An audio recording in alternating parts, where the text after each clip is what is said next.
বাবা, আমি আর কাল থেকে স্কুলে যাব না। কেন স্কুল যাবি না কেন? আমার লাইন আলাদা, তবে কেন স্কুলে যাব? তোর আবার কি লাইন? বাবা, আমি এবার নেতা হব। নেতা হবি? যতটা পড়ার ছিল আমি পড়ে নিয়েছি, এবার আমি রাজনীতিতে নামবো। আচ্ছা, তাহলে এবার তুই রাজনীতিতে যাবি? হ্যাঁ বাবা, রাজনীতিতে অনেক টাকা আছে, অনেক টাকা। তবে রাজনীতির ব্যাপারে তুই কিছু জানিস বাবা? হ্যাঁ জানি ভালো মতো, তোমার থেকেই তো শিখেছি। আচ্ছা আয় তাহলে তোর একটা পরীক্ষা নিয়ে দেখি তুই রাজনীতির ব্যাপারে কতটা জানিস। ঠিক আছে বাবা, তাহলে পরীক্ষা নিয়েই দেখো। চল আমার হাতের মধ্যে একটা ঘুষি মারতো। না না বাবা, আমি জানি তুমি আমার সাথে চালাকি করবে।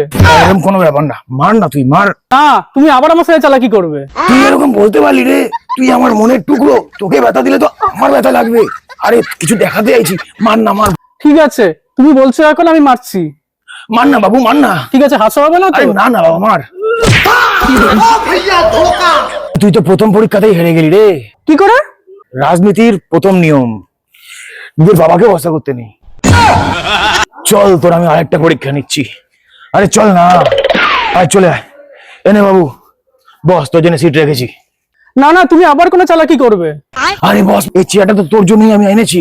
আমি আর ভরসা করবোই না তোমার উপরে, তুমি বসে। আচ্ছা ঠিক আছে। রাজনীতির দ্বিতীয় নিয়ম, কোনোদিন কারোর জন্য সিট ছেড়ে দিতে নেই। নেতা হবে, পড়াশোনার নাম নেই, নেতা হবে। চল, ব্যাগ নে, পড়তে আ।